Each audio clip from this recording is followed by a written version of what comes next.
Adrenaline po 'to. Adrenaline po 'tong ano, 'tong, nagdadala sa'tin ngayon. Magandang araw sa atin lahat mga kababayan, saan man panig kayo ng daigdig naroon. Dito na naman tayo sa another episode ng ating vlogs, Badong Aratilis po. Pag-uusapan natin ngayon, ito po 'no,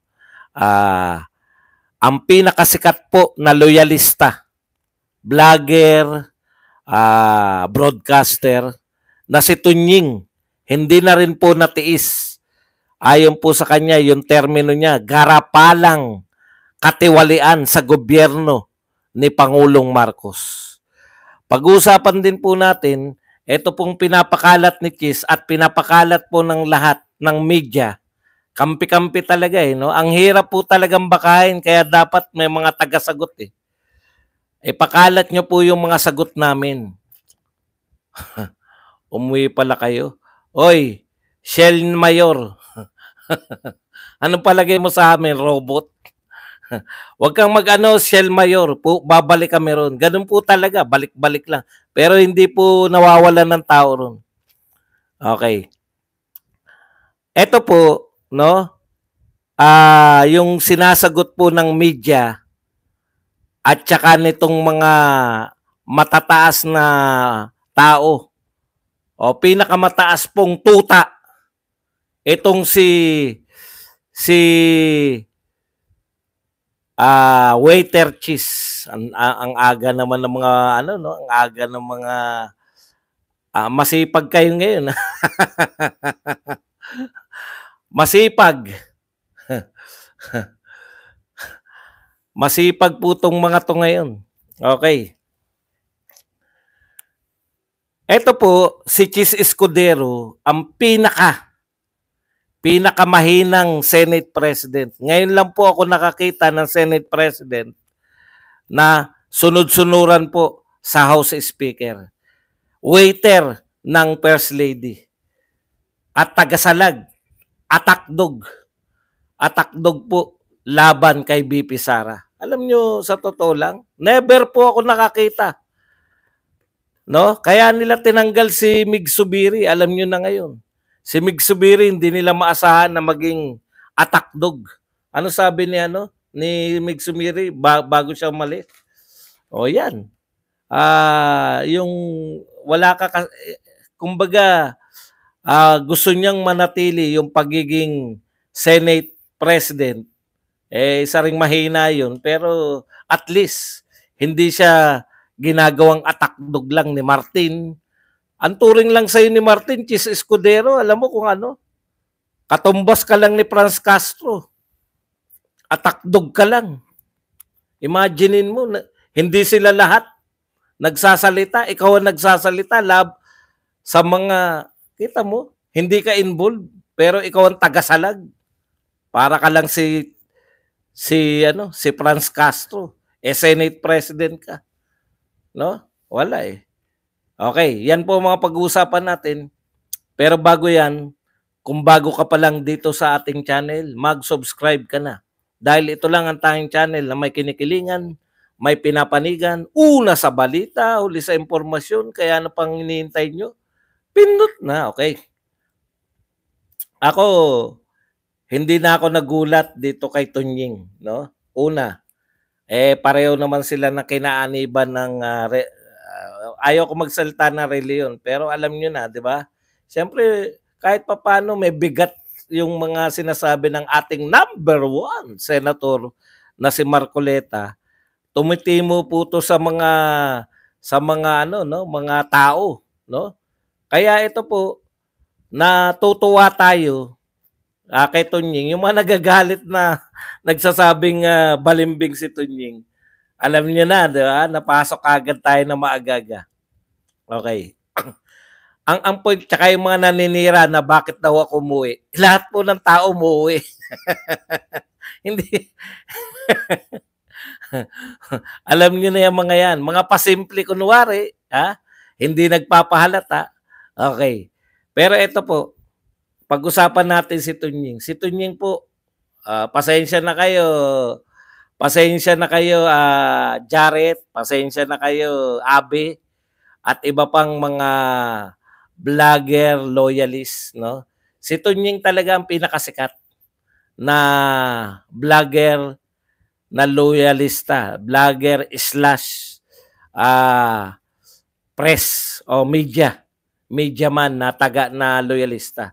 In fact, siya yung siya yung nag-interview kay First Lady, kung matatandaan natin yung issue niya na bad shot sa akin, di ba? O, yan po sa totoo. Okay, tayo niyo, yung mga galit na galit kay Tunying, alam niyo, alam niyo na, no? Ako natutuwa ko kasi tama naman yung sinasabi niya. Huwag kayong matuwa sa pagkatao, matuwa kayo sa sinasabi. 'Di ba? Kasi sino po ba ang magpapatunay ng mga na-expose po ni BP Sara kung hindi yung mga kapanalig? Kapanalig po ng administrasyon. Kasi sinabi na ni BP Sara, panay magnanakaw eh. O ngayon, eto naman. Pinapatunayan ni Katunying na pinakasikat na pinakasikat na loyalistang vlogger. Okay. Ngayon, ito po, sabi ni Katunying, ito po, garapalan. Garapalan na po ang katiwalian sa gobyerno. Inulit-ulit niya po yan sa loob ng 1 minuto. Garapalan. Ngayon, ang gusto niyang makitang umaksyon ay si Pangulong Marcos. Bakit po? Pangulo siya ng Pilipinas eh. No? Siyempre, hindi niya kagad-kagad mabanatan dahil siyempre, alam niyo naman mga loyalista eh. Tayo, kagad natin binanata yan nung binanata si BP Sara eh. Dahil Duterte naman tayo. Marami po sa inyong bumoto kay Marcos dahil kay Duterte. Magtapatan na po tayong lahat. Okay. Ito po, no, si Katunying, sabi niya, hamon niya sa Pangulo, kung wala kang gagawin, konsentidor ka. Pero alam naman natin na hindi lang yan konsentidor. Alam natin na hindi lang siya konsentidor. No? Pwede bang ikonsente lang niya na wala siya? Ayon nga kay BP Sara, di ba? Pucha, nangangampanya pala. Umaangal na si Martin eh. Inaangal nilang pera kung nangangampanya pa lang sila. Kasi po yung mga campaign na donation, malamang yung sinasabi ni BP Sara na inangalan ni Martin. Kampanya pa lang pala eh. Nagkakatirahan na kayo ng mga campaign na fund pa lang. Grabe talaga tong mga to. Okay, kaya po sa totoo natatawa ko. Hindi po kami sumasampalataya kay Tunying. Kilala na namin yan maka Duterte din yan eh. Ito po yung nangyayari na to. Hindi na makatiis yung mama eh. 'Di ba? Tama naman ang sinasabi niya. Ang nagagalit lang po yung mga loyalista hanggang ngayon.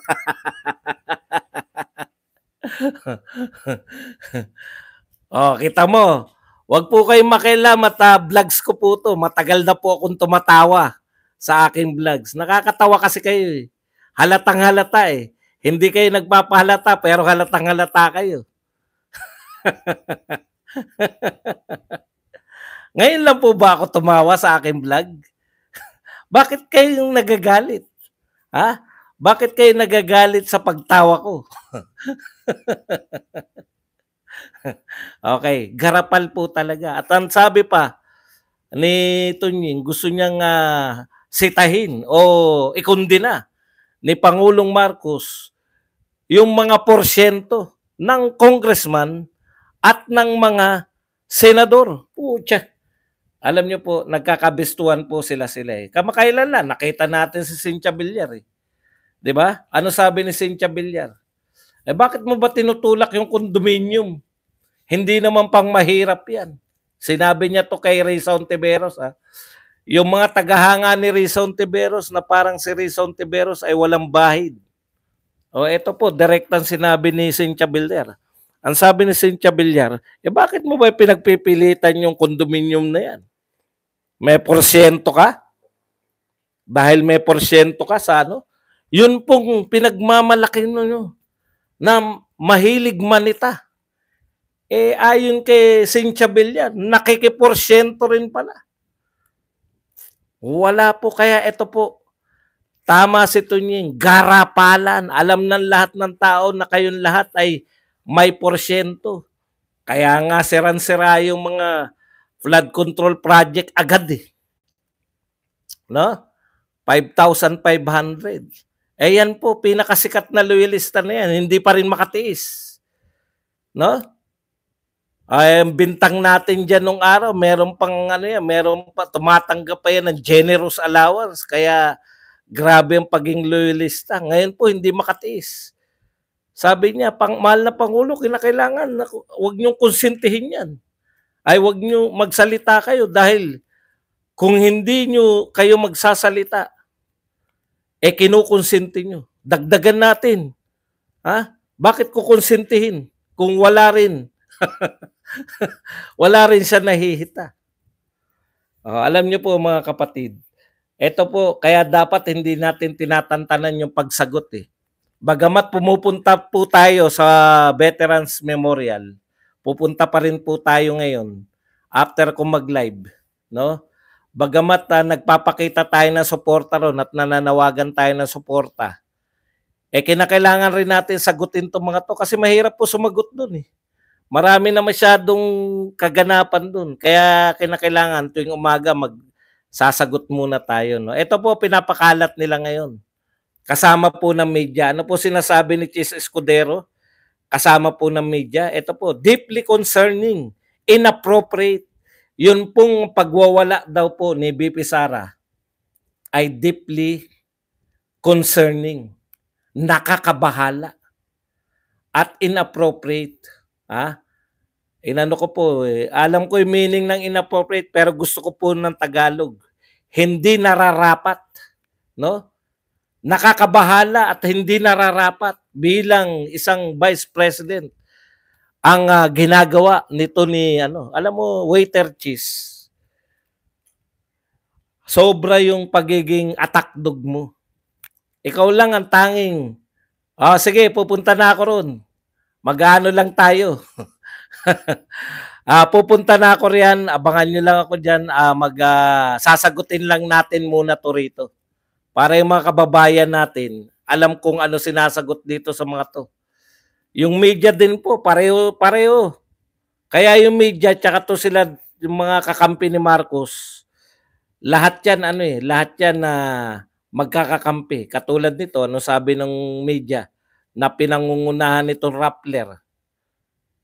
Asan na ba yung sinasabi niya media na yan?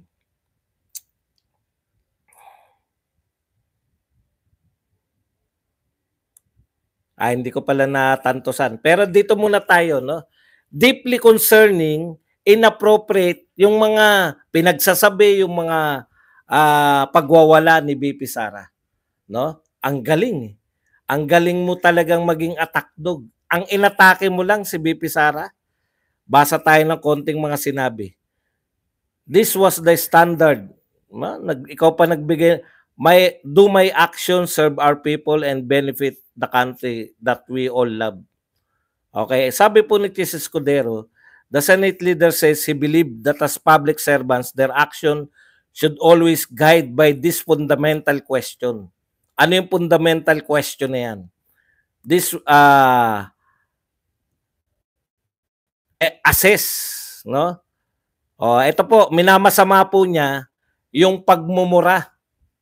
Yung pagmumura po ni BP Sara kay President Marcos, kay First Lady Lisa Marcos, at kay House Speaker Martin Romualdez. Okay. At saka yung sinabi raw po ni BP Sara na kung, hindi sinabi yung yung preposition eh. Ang in-stress lang, talagang marunong magmanipula to eh. Sabi niya na yung nag-arrange na raw si BP Sara ng nag-utos na siya na kung sakaling may mangyayari sa kanya, yan ang targetin yung tatlo. Okay. Inappropriate daw yan, sabi, nitong makataong si Chis Escudero, at kinakailangan daw, he urged Vice President Sara Duterte to review and assess her recent actions and words in order to determine whether or not she has done well. Di ba? Alam nyo, kung natulog ka at ang una mong narinig si Chis Escudero, wala kang alam na balita, tulog ka ng 3 araw. Tapos, yung sinasabi ng kilay na mapagmataas, pambansang kilay ng Pilipinas, no? Yung sinasabi niya lang yung naririnig mo. Putya, isipin mo, no? Minura ang presidente, minura ang first lady, sasabihin mo, grabe naman tong vice president na to, inappropriate talaga yan sa kanyang position. Kung tulog ka at si Chis Escudero yung una mong narinig. Pero ang nakakalimutan yata ni Chis Escudero, nakasubaybay yung taong bayan. No? Hindi po nagwala sa press conference agad-agad si BP Sara.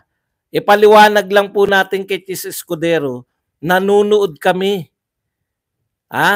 Waiter Chis, nanunood kami, kalmado si BP Sara, kalmado po si BP Sara na nagpe-press con, pinapaliwanag niya yung nangyayari, no? Na kaya siya naroon, willing siyang bantayan yung kanyang kapatid. Yung unang press con, kahit binabalatuba ng mga nakapasok na mga mainstream media sa mga katanungan na pinagtatanggol pa rin, yung mga kapalpakan ni Chua at saka ng amo niya na si Martin.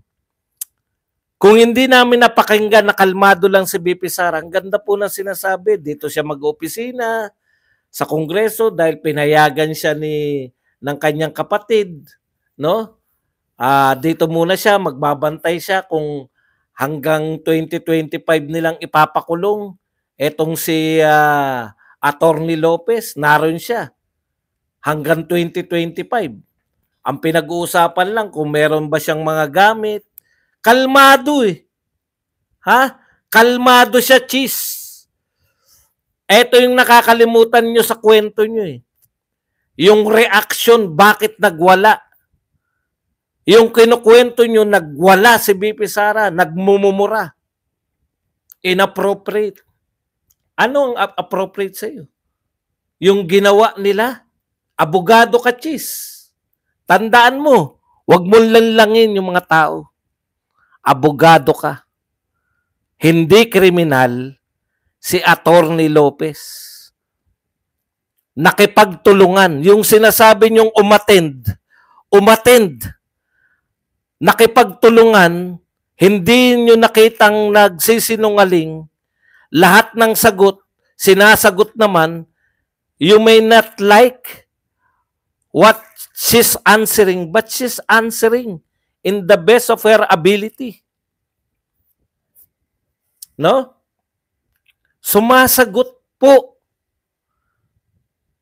Tapos, yung sulat niya na hindi naman po illegal, sulat po ng Office of the Vice President sa COA na wag ibigay yung mga papeles habang hindi pa tapos yung investigasyon, ang nakipagsabuatan yung COA.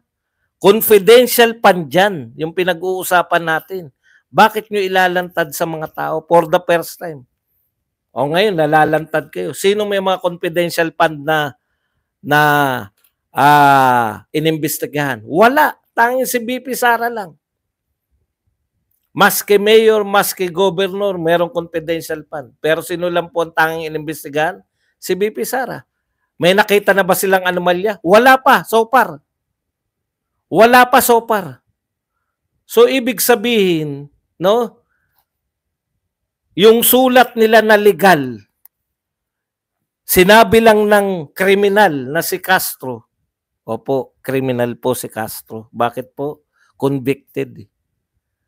Yung sinabi po ng kriminal na si Castro na i-contempt, kinontempt. Hindi po doon hindi po sa pag-attend niya. no?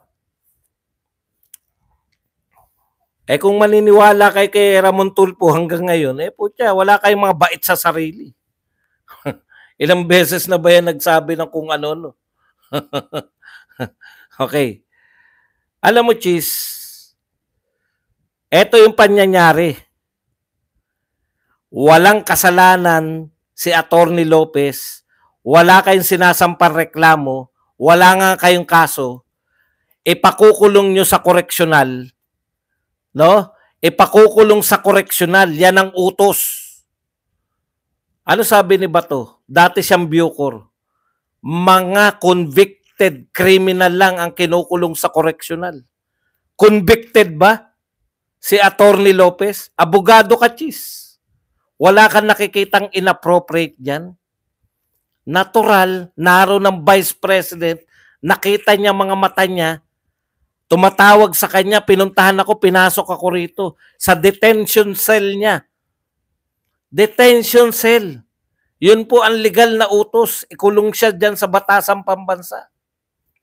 Sa HOR. Pero, ngayon, binabasahan siya na ililipat siya sa koreksyonal. Pinatawag niya si BP Sara.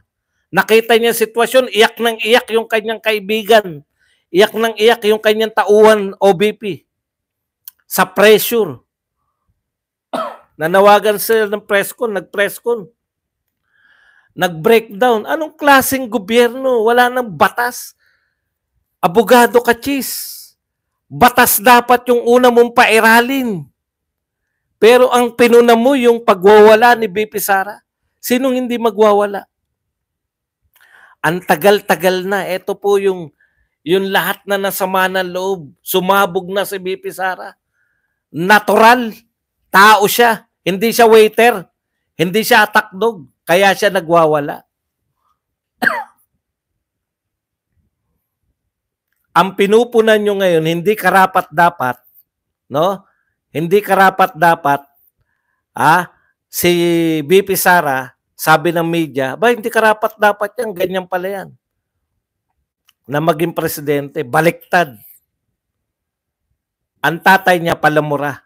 Ginusto ng mamamayan, sinubukan namin, dahil minumura yung drug lord, minumura yung mga kriminal, minumura yung magnanakaw sa gobyerno, minura yung mga oligarko, at nagpakita po siya na magandang pamumuno, hindi po siya nagnakaw. Mahal ng mga tao si Duterte. Eto, sasabihin nyo na naman, inappropriate yung ginagawa dahil nagmura. Minura si Martin, minura si Lisa, minura si Bongbong. Bakit hindi kayo magkalye survey?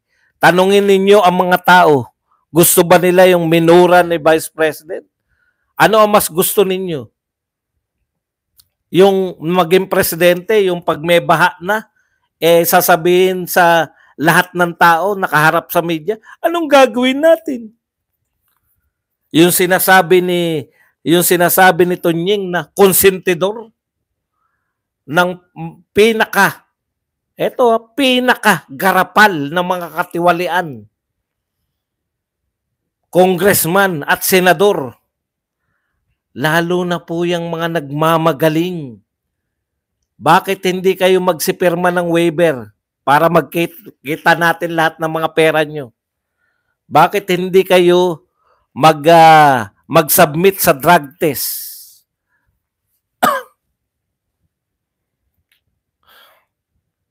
Tapos ililipat nyo, hindi naman kriminal. Yari kayo kay Bato. Si Bato hindi aalis sa tabi ni Lopez.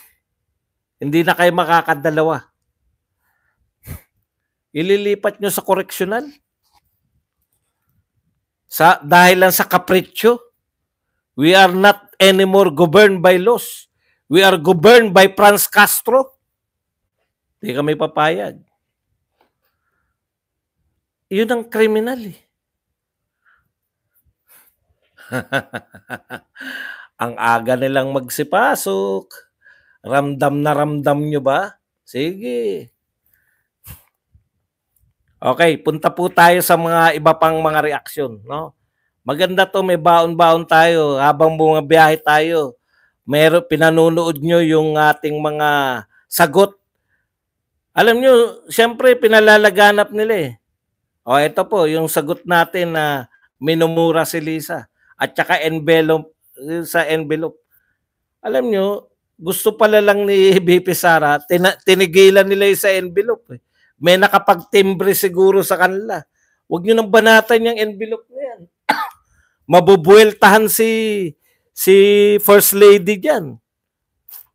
Hinihintay lang pala ng timing, hindi na nakapaghintay ng timing si BP Sara eh. Sumabog na eh. Alam niyo, after po ng pagsabog ni BP Sara, kalmado na po siya, umarap sa press.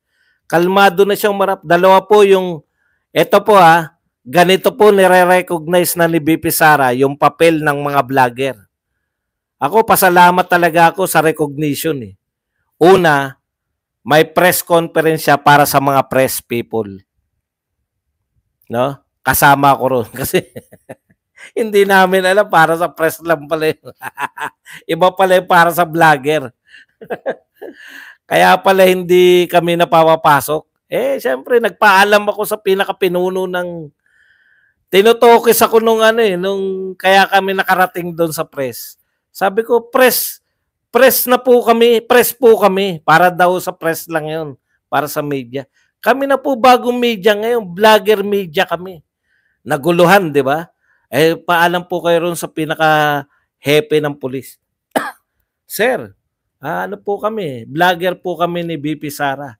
Kinakailangan po namin siya makover. Eh, sila po. Kasi sila may-ari nito eh. Ganun po ba? Thank you po. O, di pasok na kami. Ganun po yung panyanyari nun. Nakita niyo po yung press conference. Sa totoo lang. No? Wala talaga. Kayang-kaya talaga namin eh. Hindi po sa pag-angat ng bangko.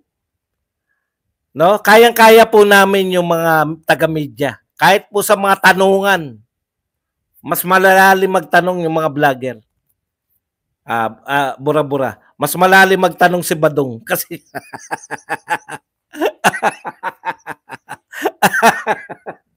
hindi. Punta lang po tayo. Nire-recognize ni BP Sara. Yun po ang nakakatuwa. No? Nilabas niya yung press. Tapos may part 2, nilabas niya naman yung mga vlogger. Mas marami po yung vlogger doon. May iba lang na masyado natutuwa sa mikropono. Pero masarap pala yung mga ganun, no? Yung nire-recognize ka ng Vice President ng Pilipinas. Okay. Punta na po tayo rito sa mga reaksyon ng iba, no?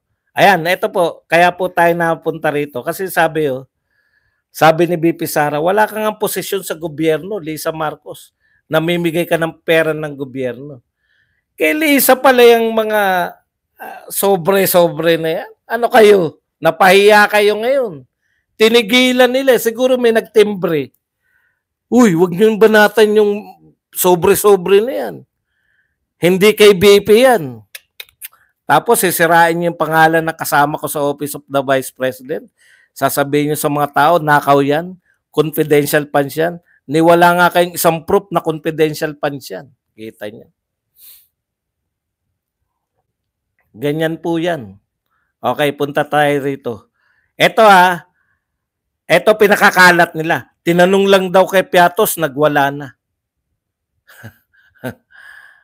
Talaga? Si Piatos ang dahilan kung bakit nagwala? Ito ang tunay na dahilan. Kita nyo kung gaano kayo kasinungaling, kayong mga BBM supporter at media. Piatos ang dahilan kaya nagwala. Ang tunay na dahilan, kalmado pa si BP Sara. Dinadamayan niya yung kasama niya at katrabaho, no? Tauhan kaibigan mo, ililipat sa correctional, hindi naman kriminal. Hindi ka magwawala. Vice President ka pa ng Pilipinas. Imagine. Ako, tuwan-tuwa ako kay BP Sara, ilang beses kong pinanood eh. Yung pagsasara ng ambulansya, yung pulis. Kalmado lang si BP Sara, tinitigan niya at dinuro yung pulis eh. Yung iba, di ba gaganon na yun? Ang tindi talaga ng tapang ni BP Sara. Nakatayo lang siya dun. Tinititigan niya lang. Kung iba-ibang tao yun, kung si, alimbawa, si Yung mga sinasabi niyong pinakamatapang na si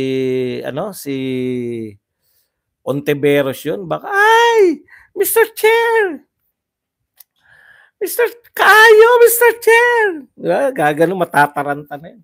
Si BP Sara nakatayo lang. Oh. Tapos pinuntahan niya yung magsasara. Grabe talaga yung dugo yata na nanalaytay sa mga Duterte. Hindi na no? Hindi na simpleng dugong pula. Kakaiba yung tapang. Ito po. Lanao del Sur. Representative Sia Alonto Adjong sa Manila Bulletin has called for heightened security measures to protect President Marcos, First Lady, and Lisa Marcos Araneta, Martin Romualdez. Dahil po sa mga sinabi ni BP Sara, nananawagan po si Adjong na higpitan ang seguridad ni President Marcos, First Lady, at Speaker Martin. Bakit? Bakit pinalalabas ninyo na si BP Sara ang nag-threat, death threat? Ang linaw po na sinabi ni BP Sara eh. Isa lang naman yung gustong magpapatay sa akin. Malinaw po yung sinasabi nung kalmado pa po si BP Sara. Malinaw po ang kanyang sinasabi. Meron siyang death threat. Siya ang may death threat. Nung sinasabi niya may death threat siya, o kahit ngayon, sinabi niyo rin ba na higpitan ang seguridad ni BP Sara? Wala kayong concern? Kaya nga sinasabi ni BP Sara, kung may mangyari sa akin, kung ako ay napatay nila, may inutusan na siya. Di ba? Kung may mangyayari sa kanya, meron na siyang pinagbilinan. Hindi ba dapat yung seguridad ni BP Sara? Iniintindi niyo rin, Vice President ng Pilipinas yan. Basahin pa natin yung mga atake ng mga, alam mo, Chis, ang lupit mo talaga. Wala kang pinagkaiba, mas matalino ka lang siguro kay Castro at mas magaling ka magsalita. Eto po, ang sinasabi ni Congressman Marcoleta, lahat ba to in aid of legislation pa? Yung ginagawa ninyo ngayon na panggigipit, in aid of legislation pa rin? Anong uri ng in aid of legislation to? Ayan, no? I sincerely, ito ang sinabi ni Chis, if she is struggling, kunwari naawa pa kay BP Sara eh. I sincerely hope she seeks and is provided with the help she may need, or she can regain calm and composure and properly discharge her duties as Vice President. Nakasentro siya ron sa reaction eh. No? Sa tingin mo, hindi normal na magalit, Chis? Sa amin, normal lang nagagalit ang tao. Ang hindi normal, yung ginagawa ng amo mo, Chis Escudero. Nakakahiya, di ba? Pinagsasabihan kita ng amo mo ay si Martin Romualdez, si Lisa Araneta. Okay lang amo mo si Bongbong, talaga namang mataas yun. Pero yung dalawa, amo mo, wala kang nakitang mali sa ginagawa ng amo mong si Martin? Yung panggigipit ni Martin, dadalin sa correctional, talaga hindi mo nakitang mali. Yung nagalit si Vice President dahil dadalin sa correctional, yun yung nakita mong mali. Ay, ibang klase ka talaga rin, Chis.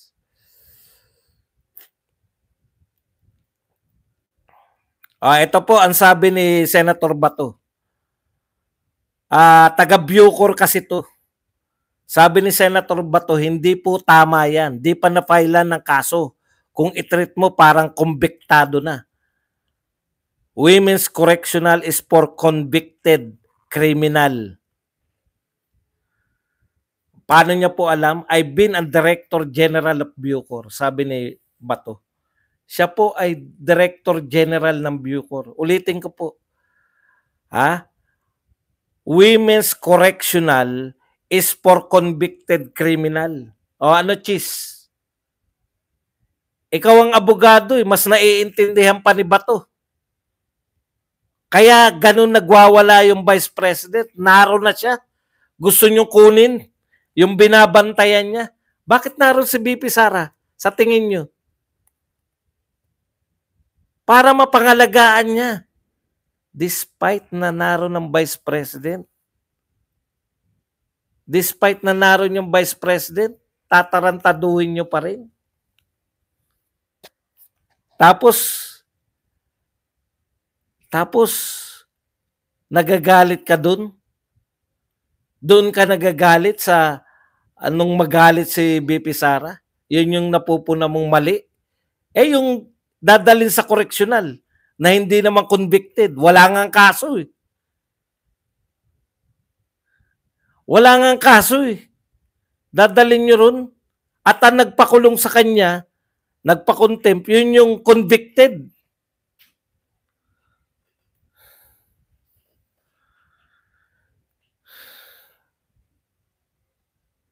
Si Martin ang merong kahihiyan ng Pilipinas. Nariyan sa US, sa Japan. Walang aksyon.